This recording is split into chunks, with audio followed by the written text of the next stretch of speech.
When I was in high school in the 90s, we had a pretty high caliber team in the city where I grew up.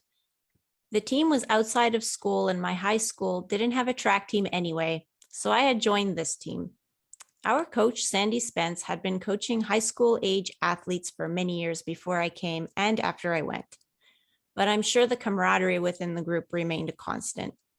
I was a swimmer before joining Coach Spence's team and didn't join the team because I loved running. I actually learned to love running because of that team.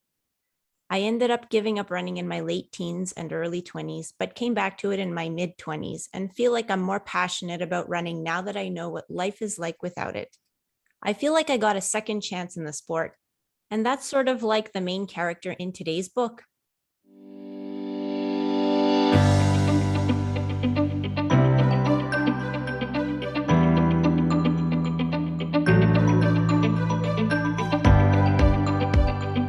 Hi, and welcome to the Running Book Reviews podcast, where we review running books to help you decide if you'd like to read the book for yourself. We also hope that listening to us chat about running can help keep you motivated about your own running, or maybe inspire you to try something new. My name is Liz, and with my co-host Alan, we're going to talk with author Roger Saltsman about his book, One Last Mile. One Last Mile is a fictional story of a talented but slightly arrogant high school track athlete named Eric, who was certain he would be snagging a scholarship spot at any university he chose. He routinely won races and sometimes didn't take his coach's directives very seriously.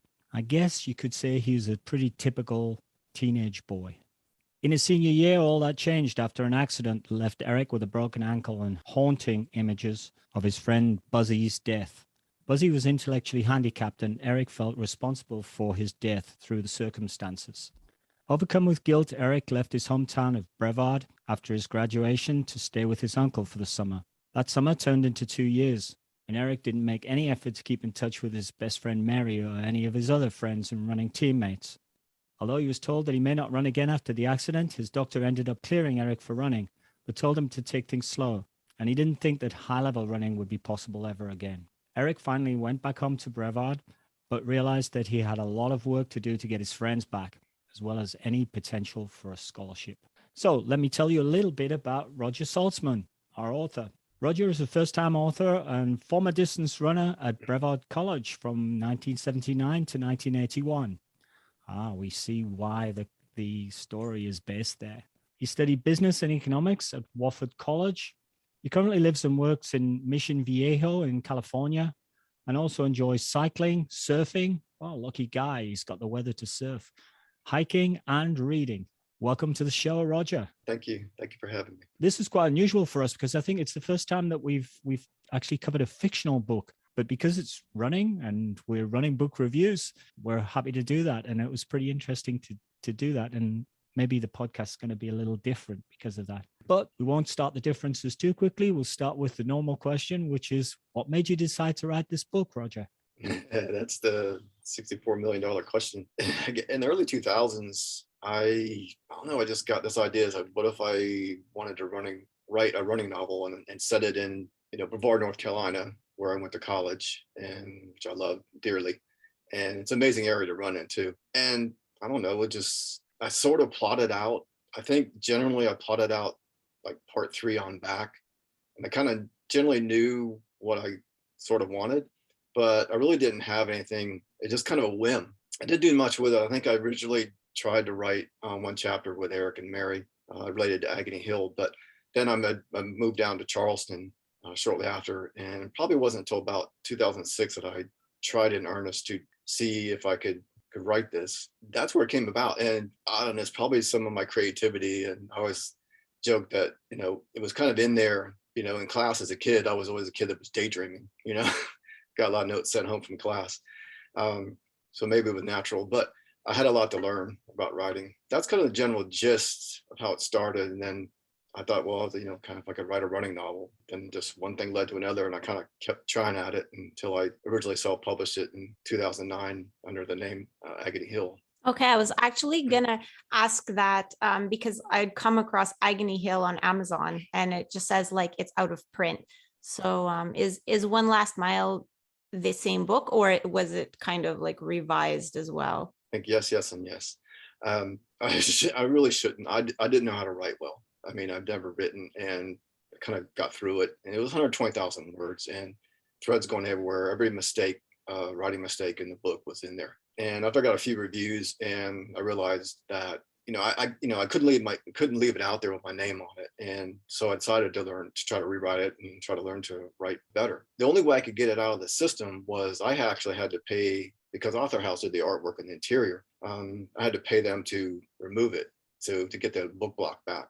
And so once they took it off, then it took it out of the channels, except for any used books that were out there. And that's what you see still out there. Amazon still. Eventually, all the channels got removed, and I set out to rewrite the book. And about 2011 when I got started in earnest with actually a young Canadian girl that was pretty cheap, and she kind of done a sideline as an editor. And so she went through it. We did it through a couple of times, and then she got me started. She was actually, I realized she was really good. It wasn't going to be her occupation. It's just something she was doing at the time. And that's when it started. So that's where Agony Hill comes from. And so this book is a absolute complete rewrite. I probably got it all told, probably down to 55,000 words before it got completely all rebuilt. So you find out that writing a book is not as easy as it first appears. No, it's not. And many self-published authors, they write the book and the writing's not there, but the general gist is there, but it's surrounded in just inexperience. And the thing is, editing is expensive, and do it right. And that's what definitely the last 4 years were with my editor, Nomi Isaac, is basically she was teaching me to write, and it's like going to writing classes. And Wow. she's the one that helped me to actually even paid her extra at times to teach me something. There's an example that happens a lot in stories that use a lot of dialogue to tell a backstory or something like that, and she says, this is too long. It was about the coach. And so I split it up between 2 chapters. And then also she said, you need to write this in past perfect. And I didn't understand what she meant. And I said, I need some help on this. And then so I think I made my attempt at it, and then she edited it. So I learned how to drop out into past perfect for a little while. Then you drop back into dialogue, and you could and that's how the flow goes. It makes it easier to get the information out, as opposed to just the person just going on and on and on. Well, that's the end of my writing career. As soon as somebody says to me, "Oh, you need to write it in past perfect," what? Yeah, that would be my thoughts exactly. And I guess you came from kind of like a business economics background, so I imagine it's a little bit like, I mean, I've done nursing, so it's a bit I think it's kind of a bit the same. You do an English class or two, but you never really learn all the nuances of writing. Now, some people are better than others. I wasn't a big reader, so that was missing a little bit. A lot of people would pick up things better than other people, and so my mind was always elsewhere. But it's still you can be a very good and well read, but to create a story and write a story well, it's still very difficult, and it can be learned. You just little subtle things in the story that you're like, okay, you got to learn how to do these things. So that's what got me through all that, was learning on what drew you towards writing a fictional book rather than let's say your own experiences with running? Well, I thought about a memoir, but for me there really wasn't a story, and I didn't have anything unique to tell. In a way, it kind of gets told through One Last Mile. I mean, I drew a lot off of my own experiences, a little bit in backstory.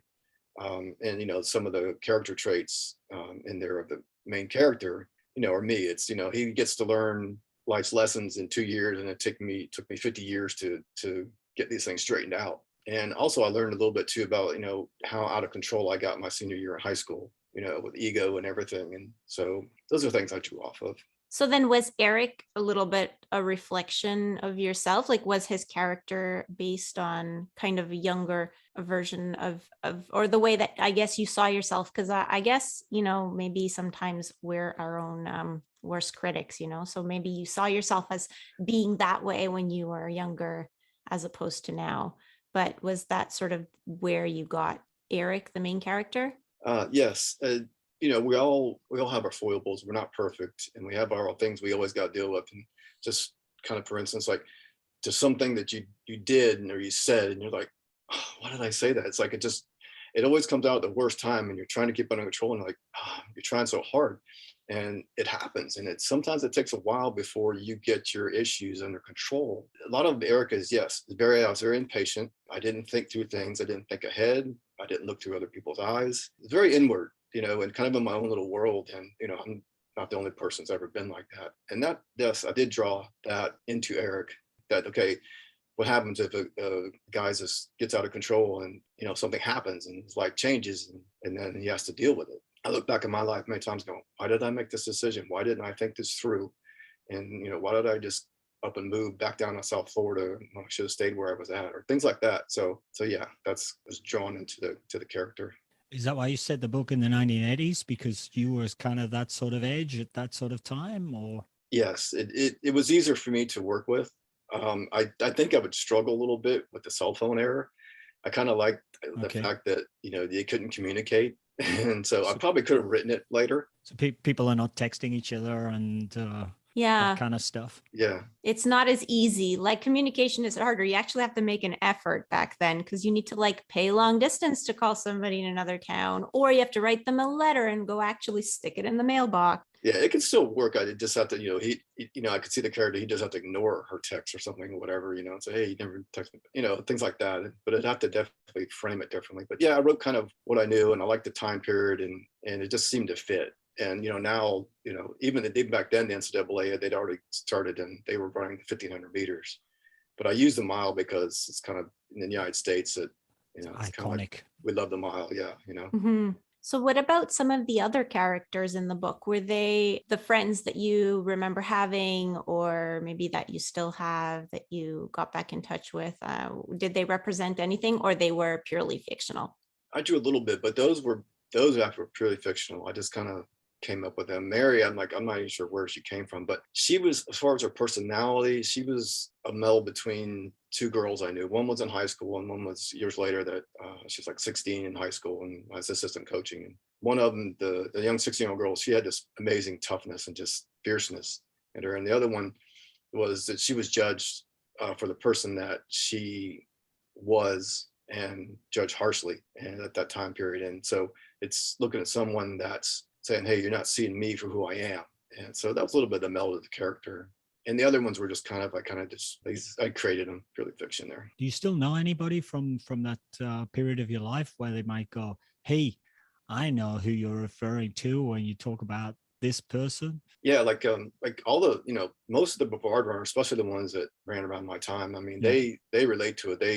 They know where the trails are. And so when you kind of really briefly describe, but when they're going up the Art Road Trail, I mean, they know that trail. They know exactly what I'm talking about, and any other places on Brevard. And yeah, so they know, and my coach knows. And are all the running places effectively real? I mean, all the characters are fictional, but all the running loops and the hill. Yeah, Agony Hill. Yeah, I can't say this. What we considered Agony Hill, actually, a guy who was a few years earlier than me that I'd friended, ran from Brevard a couple of years before I did. He lives up in there. Actually, where the bench is is Pine Mountain. He kind of corrected me, and I think what we did, he considered Agony Hill a different spot. But I guess the way at the time we were running, that it was we would always go all the way to the top of Pine Mountain where the bench was. So, either way, one doesn't have the other, but everything is real, and a lot of it did happen to me. So, and also the falls, the only thing I took liberty there was it's not in the location of where I stayed it. The camp is generally in the location where it is. That's just a kids camp that's actually still there today. And I didn't use any of the buildings. Like, I just made up stuff with that. Yeah, I took liberty on the location, but they're all real in that respect. So the Agony Hill is actually referred to as Agony Hill by the people in the area. Yeah, and fortunately, it's many years ago, the camp was sold, not camp, but the property from the mill was sold and was developed. And so you only can see like a few little edges of a road where the gravel goes off where the trail used to be. But yeah, it's no longer. Although it's interesting though, the guy that I told you about 2 years before me, he rode his mountain bike. He knows it real well. And he found the bench up on Pine Mountain. It's still there. It's all moldy now and it's all grown up and stuff. Yeah. That's so neat. Yeah, we have our own hill that we name a certain way, but it's not a real name of the hill. It's actually a street, and I even don't know the name of the street, but we call it Killer Hiller because it's Nice. just like it's a killer hill. It just kind of it's not super long. It's not a mile long like the one in your book. It's only maybe 400 meters. The length of the street is 400 meters, and Mhm. half of that is a hill, and it really kicks up really sharp. Yeah, it gets steeper and steeper as you get higher, further and further Yeah. up the hill. So just when you're like really tired because we're sprinting the first part to try and get ahead, then yeah, you pay for it in that section. It's almost like you feel almost like you're gonna go backwards. I think from that point of view, if you're a runner and you're reading the book, you really identify strongly. I think you capture the sort of the esprit de corps of team spirit of fellow runners pretty well, because we sort of identified pretty strongly and could see our own training group through your story. So it's clear that you've been there and experienced that from a running point of view, and you've been able to capture it from your writing point of view. So if you had to do extensive rewrites, you did a good job there. Yeah, it's actually really interesting because, you're saying how you remembered Agony Hill in a certain way, and then another runner that was maybe like the generation before or after experienced it in a different way. And that's kind of how it was with my track team as well, because I met later a girl, she's a really fast runner. Her name is Mel. And she ran with the same coach, with the same club, but she's maybe 4 years younger than I am. So we didn't overlap at all. So I didn't know her at that time, but we both ran with Coach Spence. And she remembers the Saturday morning long runs as being like a drag race. And I remember them as being like me chatting with like one of the girls that used to do rowing as well. So I just remember them being like friendly and fun. And we used to run along the lakeshore. And she remembers them as being kind of like a competition almost. Every Saturday, they would just have her almost be racing each other to the finish. Yeah, that's pretty neat. It's pretty funny how we don't remember the same things. Mm-hmm. So we did notice as well, one of your characters, although it wasn't really explicit in the book, he was probably Black, because you talk about how he had to watch what he was doing. He often didn't want to partake in all the shenanigans that the rest of the group was doing because he didn't want to get in trouble. How'd you come up with this character? Was he based on something you'd experienced? Yeah, it drew a little bit. For our listeners, and they want to refer this back to this in the book, there's a character Rodney in the book. Mm-hmm. Yeah, Rodney, he was a little bit of kind of friends I had in high school, but only in general. I treaded a thin line on that with him because I didn't want to just come out and make him into something that represented, I'm not just sure what I'm trying to say, is that I was careful not to just beat the reader over the head with it about who he was. But I wanted it to come through that, it's what he deals with in everyday life. And here's kind of where I drew from this. So I thought about my friends in school. I had friends on the track team, I loved them to death. And I had actually two friends that were brothers that lived near me, and we had moved away. One was named Andrew Butterfield. And I thought to myself, I said, you know what? So why didn't I hang out with them? I, went home and back to my house, and it's like, why wasn't I hanging out with them?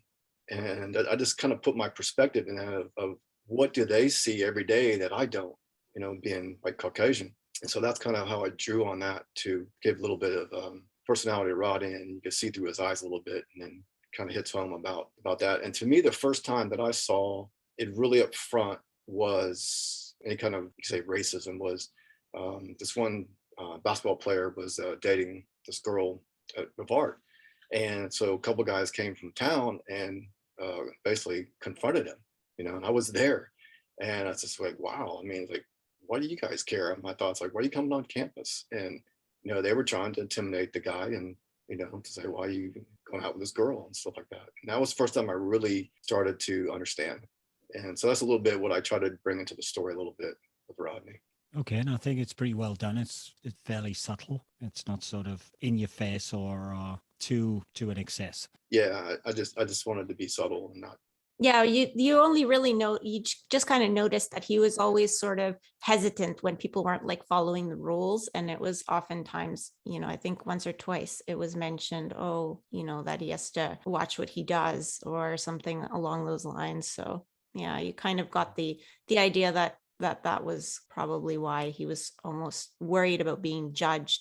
The group of running friends are quite different in many ways. There's sort of quite different personalities and different backgrounds in the story, to the extent that and Eric is a little bit of a prickly character in terms of Yeah. his arrogance and his attitude, his taking everything for granted attitude to some extent. And what seems to happen is as soon as the running isn't there between them, they fall apart, or at least Eric falls apart from the others. They don't have the running binding them together. And after that, their character traits are so different, and some of Eric's personality traits are a little bit difficult to deal with. Yeah. And he kind of falls off to one side, it would seem. This was by intention, I assume. Yeah, I could handle it in different ways, but to me it was, like I said, I kind of drew that from me, just running away from things, not facing things. And I felt that, since he's kind of taken everything to the extreme, he just takes us to the extreme. He just, and that's why what happened at the graduation scene makes more emphasis for him to be like, okay, that's it, I gotta go. But then he gets out there and he doesn't come back. Maybe he's like, I can start a new life, I can change things. And then, so that's kind of how that came about, and just overreaction to a situation that he should have thought through a lot better. So when he comes back to Brevard, he, instead of going to live with his mom, he decides he wants to be independent because he had been, I guess, 2 years away from home, even though he was staying with an uncle. And I guess it's kind of a typical thing to want when you're sort of that age. You want to kind of start to be independent. And so he ends up renting an apartment where he pays some rent, but the part of the deal is that he also has to work for the other part of his rent. And he ends up renting from a Hungarian immigrant who owns the camp, but he's secretly like a high-level track coach.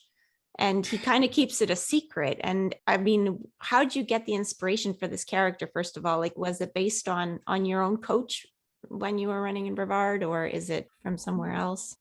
This one, I thought about, okay, I said that I wanted a coach, but I wanted to make him unique. And it just came to me, and I'm like, okay. But it started out slow. I mean, I just go, okay, what if he was related to Mihaly Igloy? And he would end up being this really good high school coach and everything. But so that becomes his secret, and that's where I felt I could draw to give him a really nice backstory, that it was unique and had depth to it. And so that gives more weight to when those two meet. And then also, but he has his own story of his life behind him. And what's interesting is about what he relates to his wife and his daughter. Actually, I drew that from Neil Peart, because technically that happened to him in his life.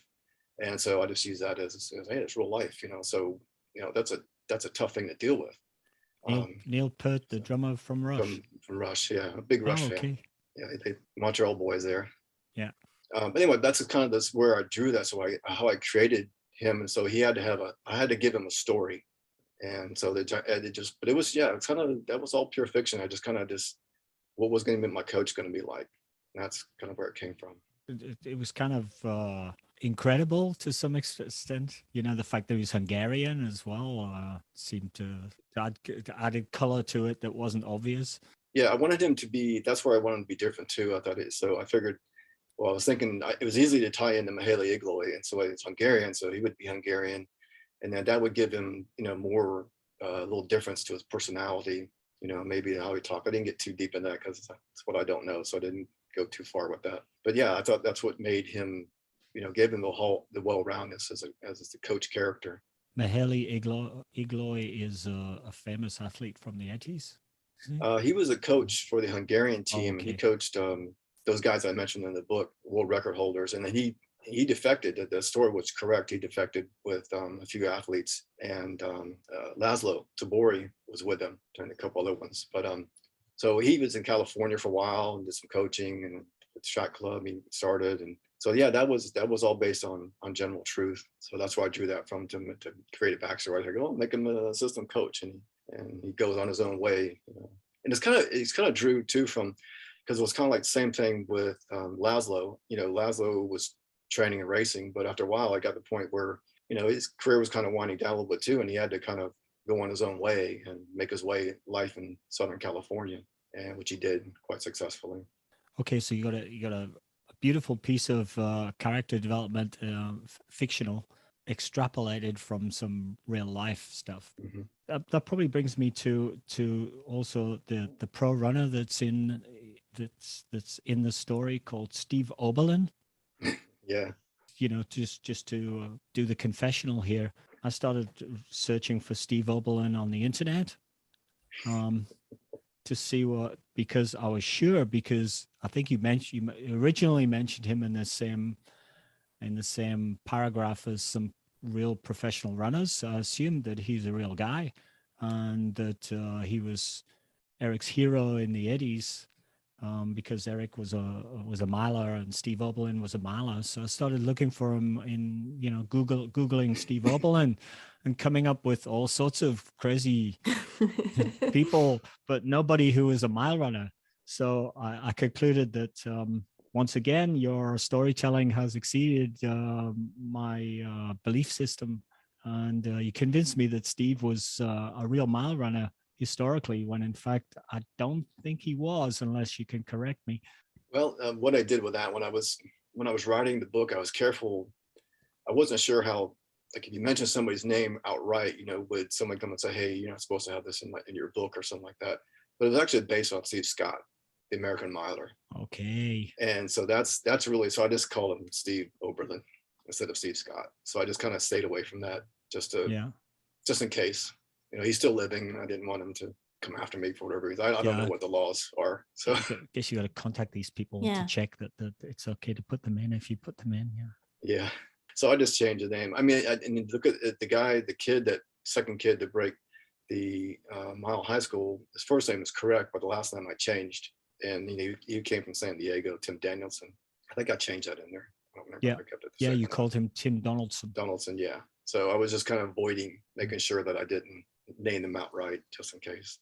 That's fair. And I guess they're partly fictional, so you want to give them a distinct character. And yeah, so it's nice not to name them straight out. So anybody that doesn't know, I don't know if it really makes any difference. The reference was there to the their history.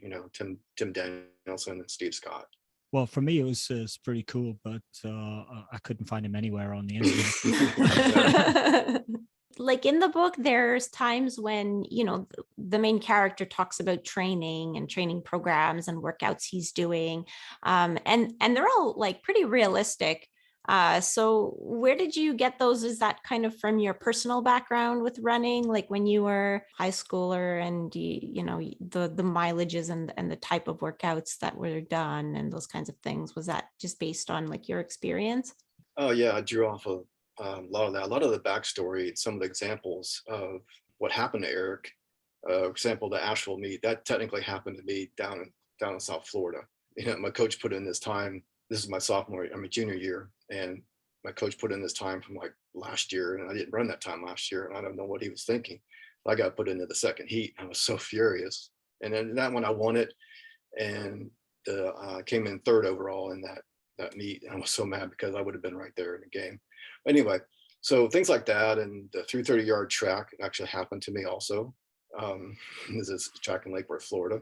So I kind of threw those in there just to kind of give them, since I had those images in my head, it was easy just to put them in there. And unless I tell somebody, nobody really knows. And things like that happen to kids all around the United States or anywhere in the world. The things happen, don't always go the way they want. Oh, so the workouts, yeah. The two backstory workouts were similar to what my coach did at college.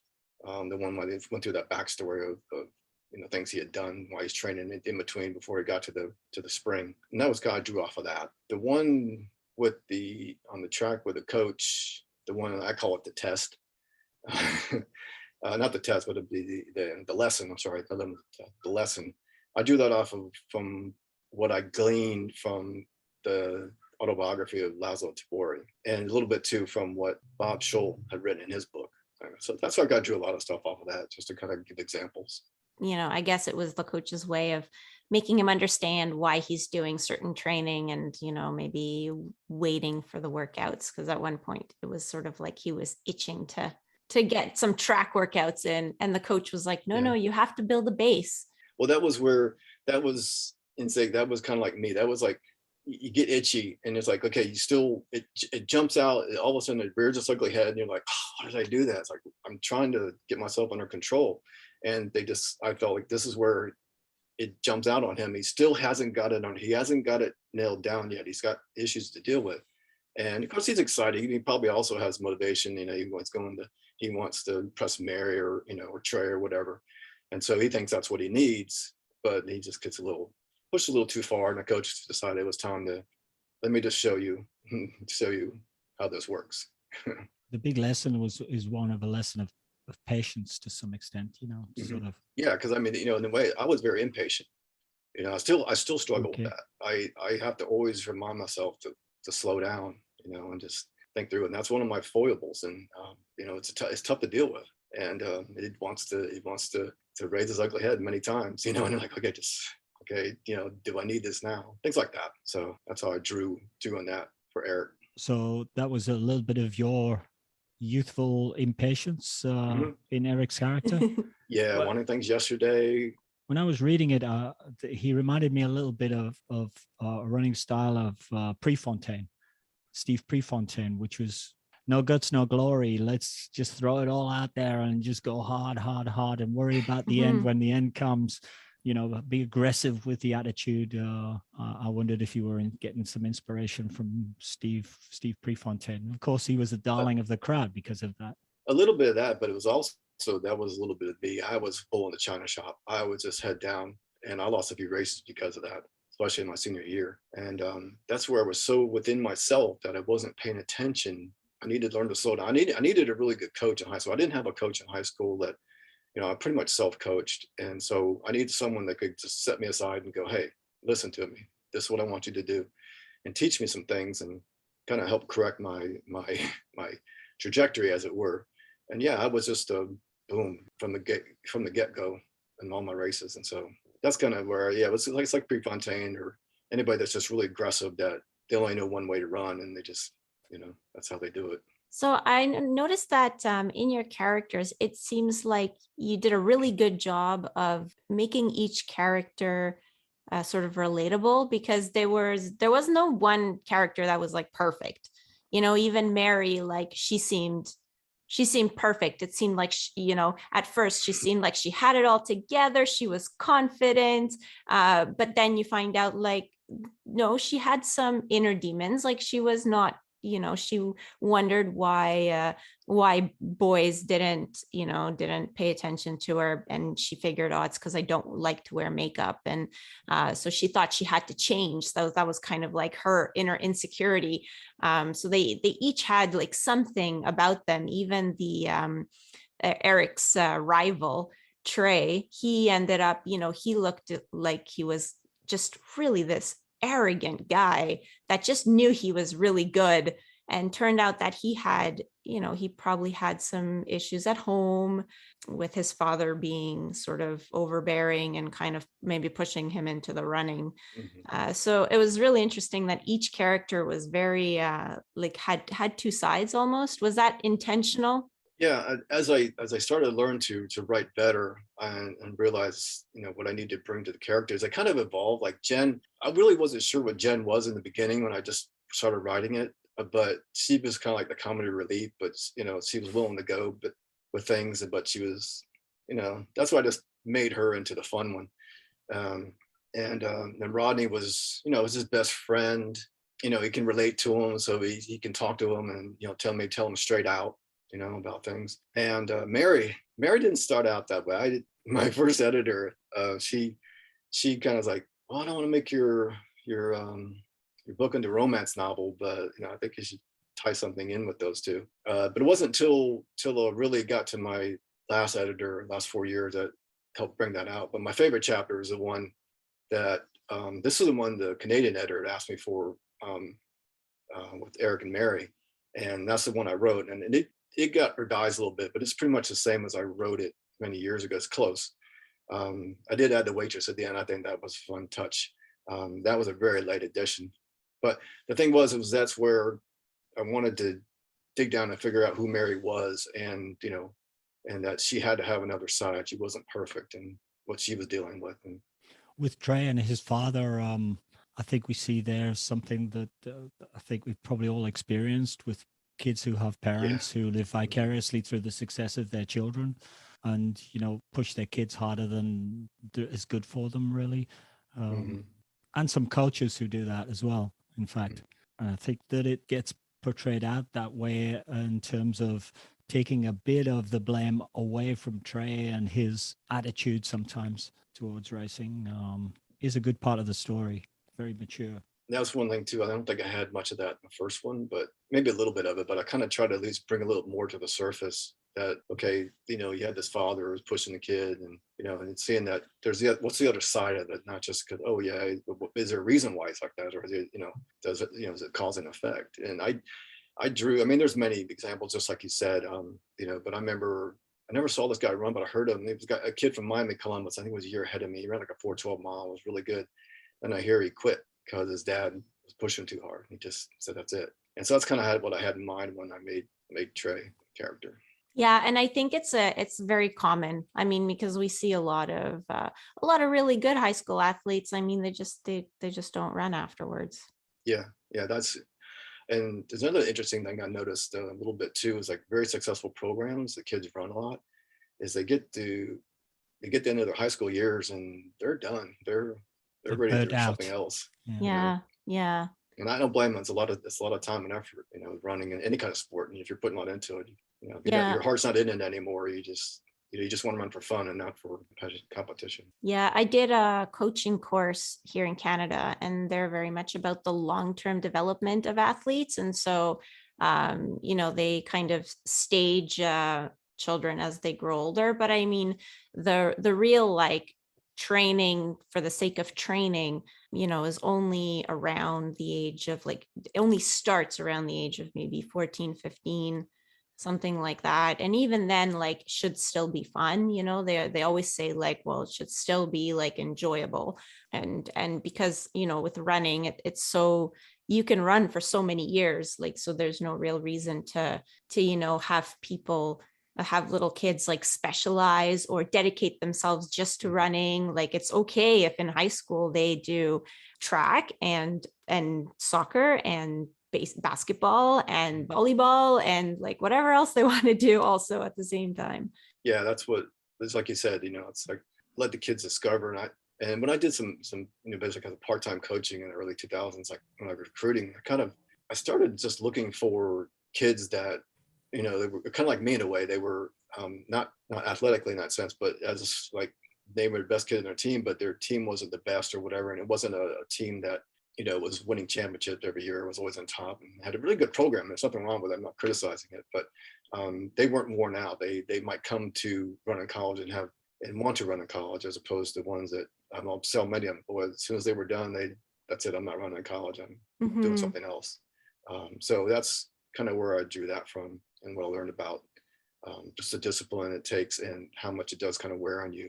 It's fun, but it's tough if you got a good program and you got to put the miles in high school. And how long do you want to keep doing this?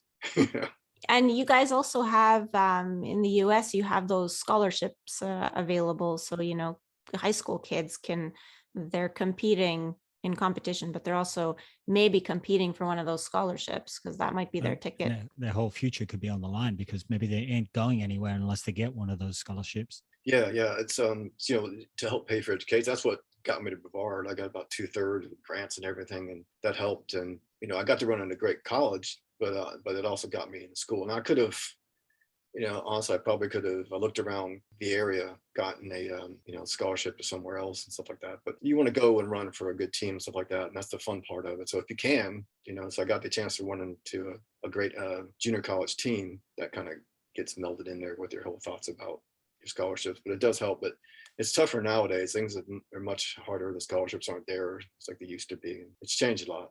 But there's still, Hmm. it's still nice. You could, if you're a really good runner and you're up there and you can get a scholarship to a school and definitely help pay your way. Mm-hmm. Yeah, that's fantastic. But it, the pressure it brings as well, competitivity and the burnout potentially. So it's a double-edged sword from that point of view. Talking about parents, and we're talking about Trey's father being a poor parental example figure. Eric doesn't have sort of any father at all present in the story, but there's a character that pops up briefly called Bill Kest in the story.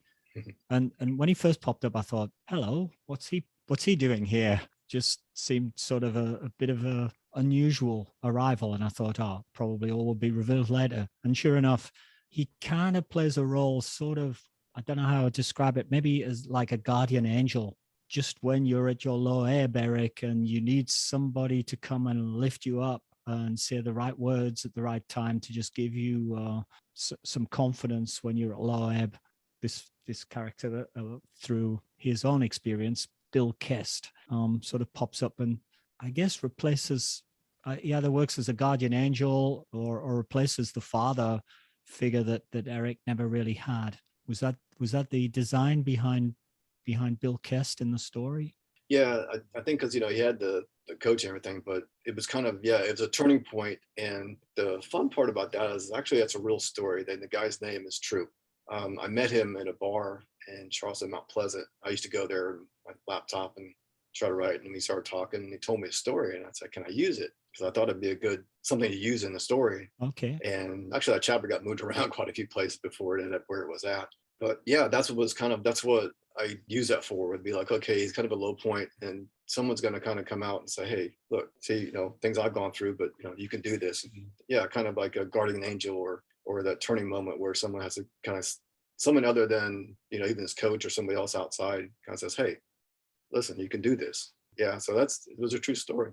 And the way I described it is actually what happened to a guy, and his name is Bill Kest. Yeah, it's actually kind of reminds me of life because, every so often you'll have somebody pop into your life that's not really your friend. You've never really seen them before. Sometimes you don't even see them after. Like I remember in my early 20s, I don't know, just being in kind of a low sort of point in my life, not really knowing if I had any direction at all. And there was a random guy in Tim Hortons, which is like a coffee chain in Canada. I guess you guys look kind of like I've heard of Starbucks, it, less fancy than Starbucks. But it was at a Tim Hortons, and he bought me coffee, like random guy. I don't know him. I've never met him, and I never saw him since. Wow. And he just chatted, and like, I don't know, it was just kind of like this boosting, like, oh, you're gonna figure it out. You'll find a way. You just have to like put one foot in front of the other. And I don't know, we had a chat, never saw him again. And it was like a real confidence boost. And I kind of, for a while I would sort of, just kind of remember what he said about, just one foot in front of the other. So sort of like this guardian angel kind of character. I think everybody's maybe had that experience at one point or another. Yeah, somebody to tell you to straight or say, hey, yeah, you can do it. Just don't give up on your dream. Yeah, or just to remind you that everybody has struggles, you're not the only one, because sometimes it just feels like you're alone, but you're really not. Yeah, exactly. Of course, the story all comes down to, is Eric going to make his running performance to achieve the time that he needs to get to get his scholarship to go to college and perhaps start a whole new level of career in running? And he's going to have to run. And of course, when he runs, he's going to come up against, at the same time, his arch enemy on the track, who is Trey, who's also been keeping himself in some good shape. And there's quite a bit of showdown, and very nicely described story in terms of how that process goes. I think it would be bad probably of us to spoil it by sharing too much on that, but I just want all our listeners to know there's an exciting finale at the end of the story, as well as all the learning points all the way through.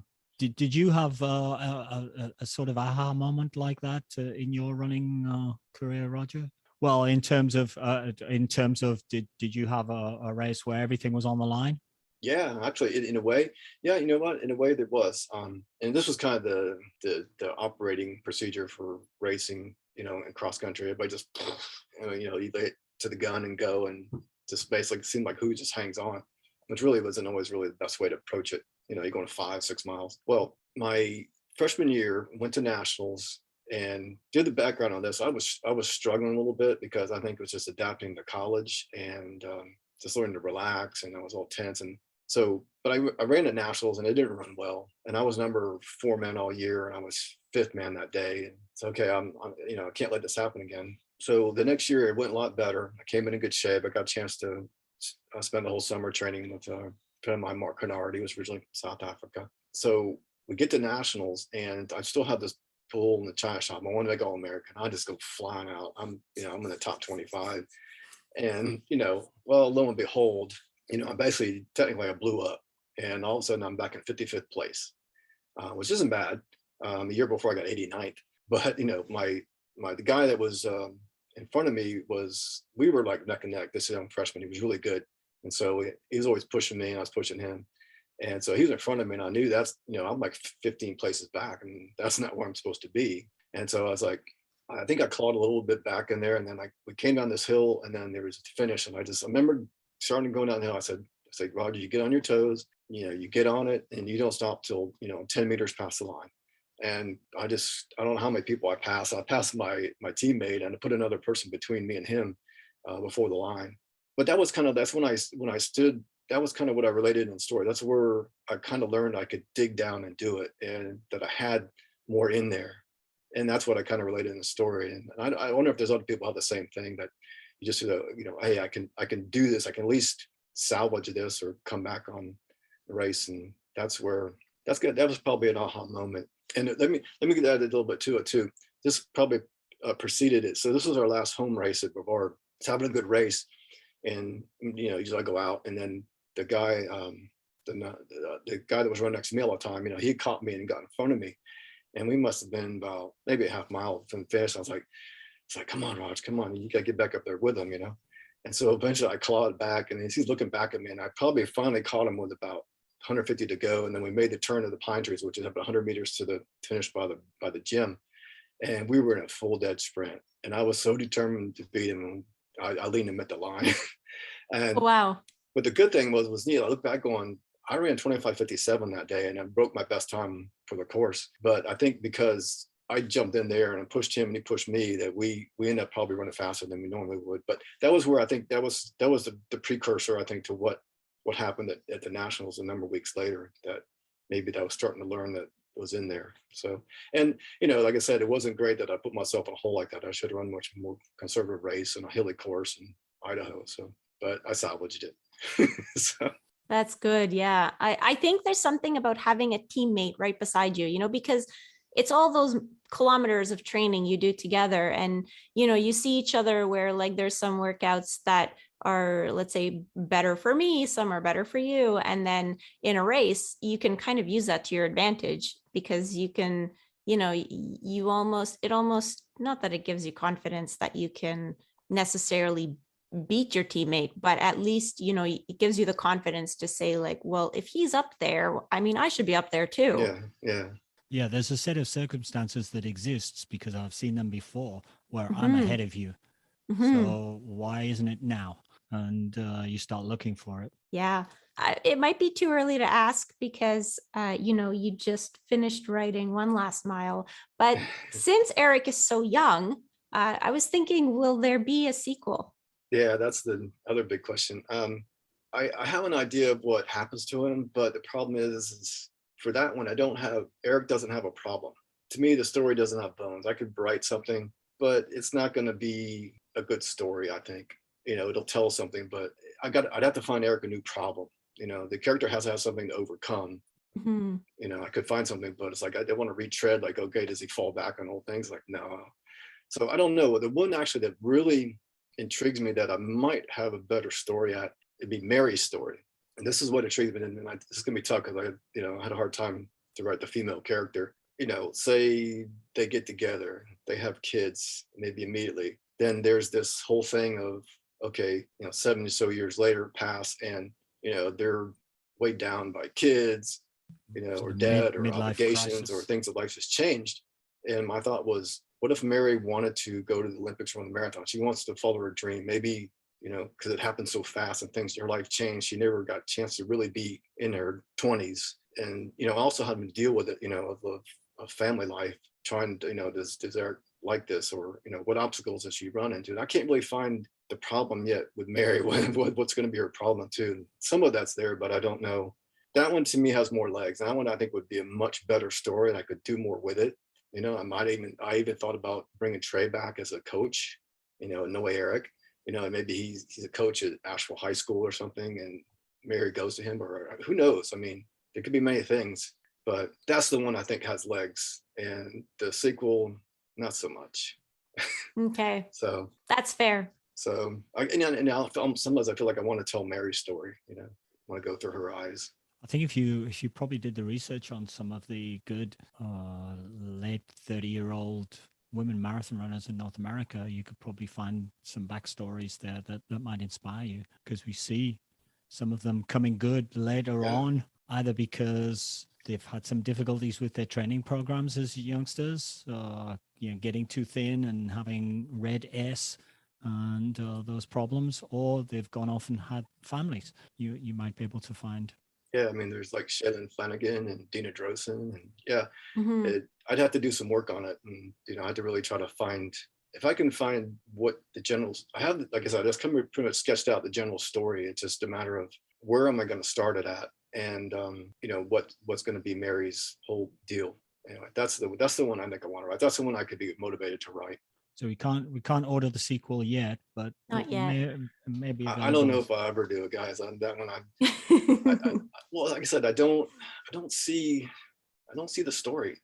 Mhm. I have an idea, but I just don't. He's going to be away at college, and I need more characters. I need more things going on. I'd have to really work on that.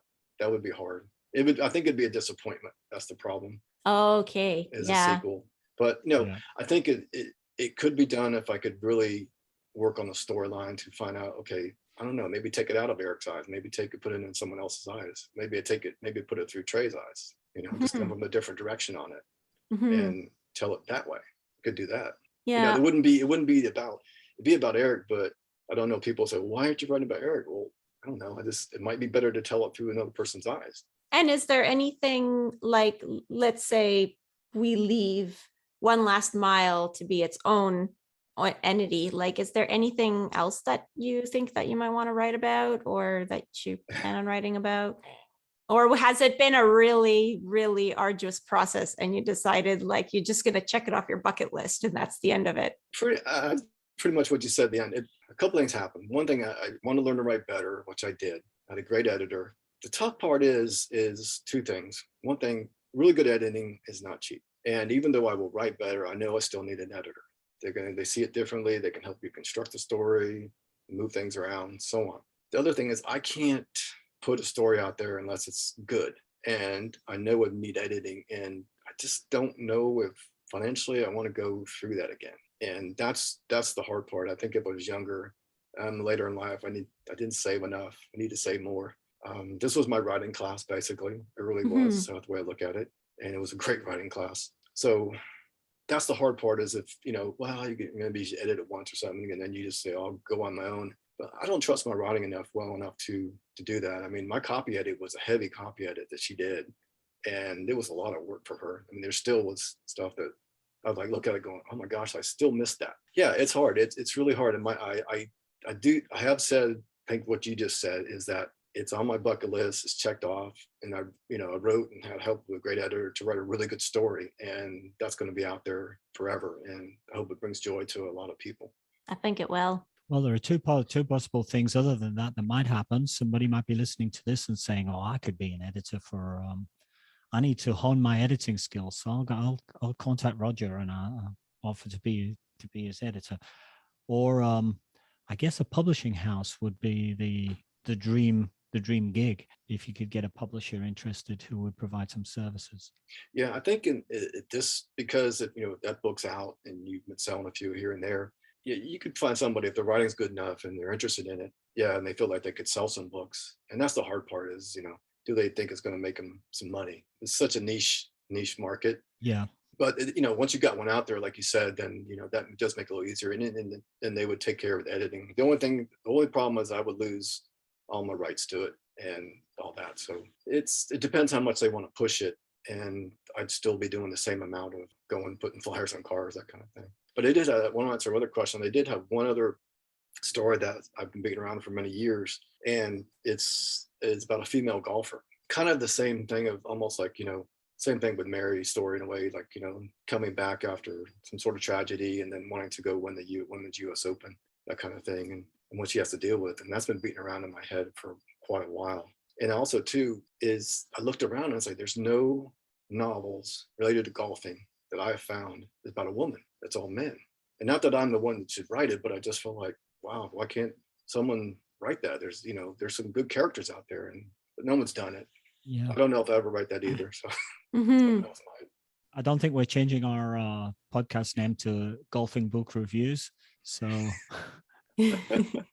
somebody else might have to cover that one. But if you write Mary's story, that'll have running in it for sure, and would be interested in that. But also it's interesting, the process for self-publishing almost seems like it's more difficult. It seems more difficult than going with a publishing house in some ways, because you have to find your own.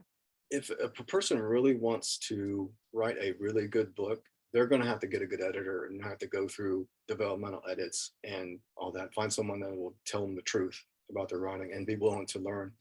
Otherwise, they fall short. Just like my first book, it was a mess. You read somebody's book and you go, all you need is an editor, at least fix some major errors in the book. That's the hard part, because editing is expensive, and you do understand why they don't get it done, or somebody that does edit it doesn't edit it very heavily. It depends on the level. So if people want to get their hands on a copy of One Last Mile by Roger Saltsman, is there somewhere specific that you'd like to direct them to?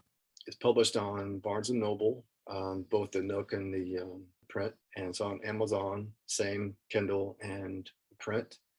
I do have in iBooks, or iBooks, or Apple Books, or whatever they're called. No, I think it's iBooks. iBooks, yeah. I have there's a version on there, not version, but there's a copy on there. And then I did put one up on Kobo, if anybody's in that Kobo. So that's one of the places I put it out. That's where you can get it. And then if people wanted maybe like an autographed version, a signed version, is there a way for them to get that? Oh yeah, they can.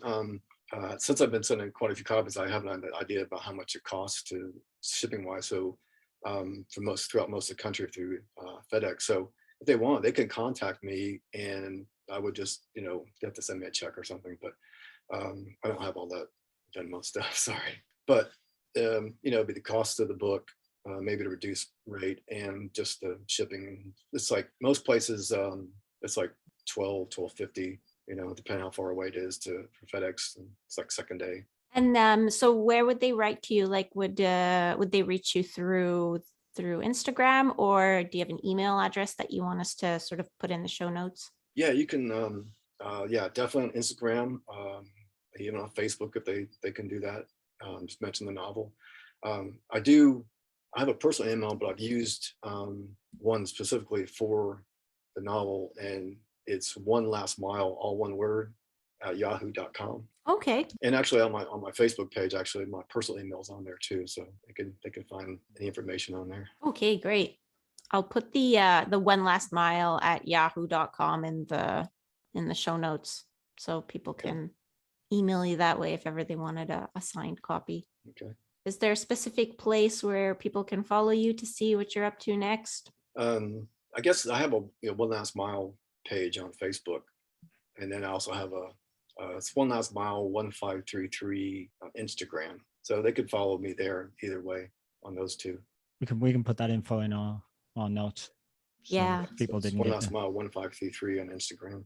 Okay, so maybe we can give our summary. Sorry, I won't interrupt anymore. Let me do mine first. Okay. Fun read, a great story with good characters, and obviously running is a central theme. So being running nerds, I'm sure Liz will probably agree that, it's it's fun to read stories which have running at the center of it, and running that is written from a base of knowledge. It was clear that, you know, the training and the sensations of running and the training programs and distances and the times and are all very authentic. So that makes it, you know, much more enjoyable. Eric was quite a frustrating character at times. Yeah. I think he was very lucky to have a friend as understanding as Mary to begin with. I think if I'd been Mary, I'd have told Eric where to get off before she did. There was a big cast of characters, I think, for a relatively small book, and they're all pretty realistic. You know, you could see from the discussion we've had, we were saying, well, how did you think of that, or where did you get that from? Because they're just sort of unusual but authentic, I think, in the story, and realistic in that they didn't simply react for the convenience of the story. They were the people that they were first, and then they were involved with the story second, which I think just makes for a more authentic story. I think if there's one thing I was missing in the book, I was sort of missing a couple of pages at the end where you might talk a little bit about the writing of the book. Oh. You know, there's some you know, it's sort of acknowledgements a little bit. Thank my editor, probably, which you've done extensively here now. But also, you know, writing the book was, you know, difficult. I had this difficulty, or I had this, or you know, my background at Brevard, you know, thanks to that guy who's the real guy who told me about, you know, Agony Hill, or, you know, those stories, which we've been able to sort of tease out a little bit during our discussions today. But it would have been nice to have those, I think, at the end of the story. I was sort of looking for that. Yeah. Okay, the story's finished. Okay, so tell me a bit about the background. Oh, Roger hasn't told me about it. So you know, I was missing those couple of pages. But we've sort of, for everyone who reads the book who's missing those couple of pages, now they've got this podcast. So that's a good thing. So I guess I'll echo Alan. I thought the story was immersive, and you really got to love the main character by about the middle of the book, because he started out as like a bit, you know, arrogant. Yeah. I guess a typical teen boy. I mean, teen boys, they kind of go through that stage, especially, you know, when they're really good at their sport, I think. So he sort of had that little bit of like arrogance. I really enjoyed sort of the camaraderie and sort of the team vibe. It really echoed sort of what I had experienced when I was a teen. It's sort of like a team where it's a mishmash of people that maybe you would never talk to at school or anywhere else, but because you all run together and you all suffer together the same way, you become like best friends. The sort of team dynamic that was described in the book just really reminded me of that, of how running can have that effect on us. I guess the other characters were also well developed, and none of them were sort of purely good or bad, even though sometimes at the beginning they seemed that way, but you saw that they had multiple facets, and, you know, they were all kind of conflicted in their own way. So it made for a good story. I did finish the book hoping for a sequel, but it's okay if you don't write one, because I completely understand that the writing process is not easy. So yeah, I'll just stick with this one story. So in summary, thanks, Roger, for joining us and sharing with us your background on the story, One Last Mile. Oh, it's been wonderful. Thank you for the opportunity, guys. I love the questions, and, you know, thank you for reading a novel. You know, so I know I read mostly memoirs and things like that, and running books and stuff. So I appreciate that very much. Yeah, we appreciate having something different, because, you know, usually, I mean, most running books they're either training books or they're memoirs, or we haven't had any novels. So this is new, but pretty exciting, and still a great book. Thank you. Thank you for listening to another episode of Running Book Reviews. A big thank you to Roger Saltsman for providing review copies of the book. Signed copies, no less. They'll be worth a fortune when Roger becomes super famous. And thanks for spending time with us today. If you'd like to leave us some feedback of how we can improve our podcast, or you want to suggest a book that you'd like us to review in future episodes, please leave us a comment on social media. We are Running Book Reviews on Facebook and Instagram, and on Twitter we are reviews_running. Please also remember to follow us on social media and to find out about new episodes when they're released. Or you can just subscribe to the podcast on your favorite streaming platform. Bye for now.